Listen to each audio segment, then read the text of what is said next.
I'm Barbara Birley, and I'm going to be talking to you about the wooden hair combs. Wooden hair combs are not common on most Roman sites due to their organic nature. But if wood does survive on the site, then combs are usually found. Sites in Rome and London, Carlisle, and Vindolanda have produced a number of combs. Due to the anaerobic or oxygen-free conditions at the Vindolanda site, wooden objects survive which date to the first 5 levels of occupation, from approximately AD 85 to the 130s. Over 150 boxwood hair combs have been found so far, many from the recent excavations. By looking at this collection, we can see some of the general trends in form and function of these everyday objects. First, let's look at the anatomy of an H comb, so named because it resembles the letter H. The vertical lines of the H are the terminals, and the horizontal line is the central bar. The H comb has 2 sets of teeth, one coarse and the other fine. You will also sometimes see the guidelines, just here,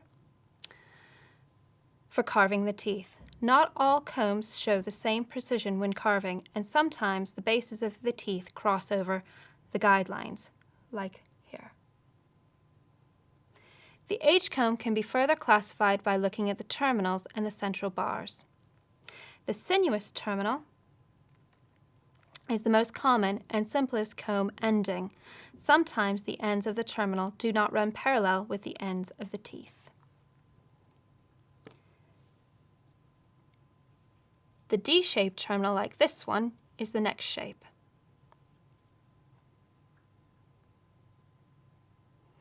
The plain or flat terminal is, as the name suggests, quite flat, and the teeth continue to the edge of the comb. Fretted combs are the least common and usually highly decorated and intricately carved, like this one. The central bars can also be categorized into different types. The plain narrow and the plain wide do not have any decoration. The only difference is that the wide, the central bar of the second type, is more than 10 millimeters. As a whole, the plain wide are not as high standard of workmanship as the plain narrow.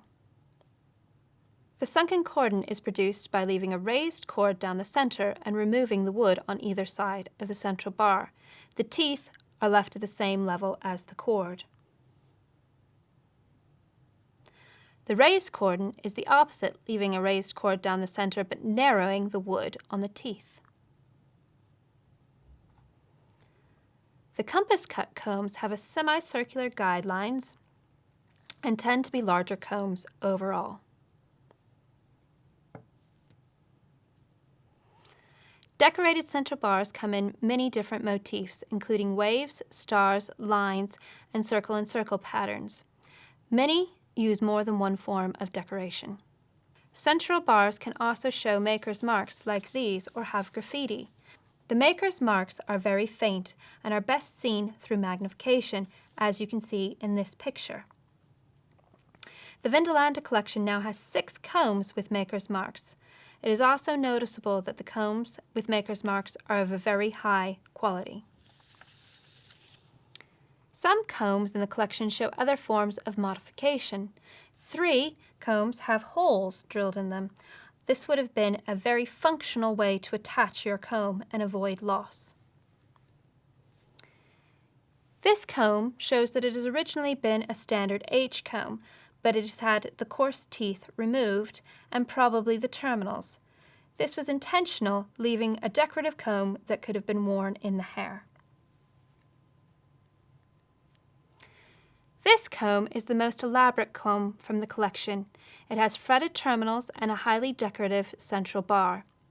A very thin sheet of copper alloy shows a standing figure in military dress with a shield and spear. The other side would have had a plate as well, but it has not survived. A similar comb has been found at Carlisle with a copper alloy plate shows a temple scene. The function of these combs would have first and foremost have undoubtedly been for detangling the hair, but the resemblance of modern knit combs suggests that they would have been useful for that purpose. This required the user to be able to identify their personal comb from those of other people. These small portable pieces of material culture would have been easy to pack and carry with you when your garrison was on the move. Also, they show that people had a disposable income and money spent on these functional but imported luxury goods was significant to the people of Vindolanda. Cleanliness was important to them, as we can see from other objects and the use of bathhouses on the frontier. But combs also relate to the ritual of the everyday, showing that dressing one's hair was an important signifier of identity. From the 3rd century, double-sided composite bone and antler combs became common in Britain, and this trend of material culture continues throughout the Viking period and the medieval. For more information about bone and antler combs, see Arthur McGregor's book, Bone, Antler, Ivory, and Horn, which was first published in 1985 and then reprinted in 2001.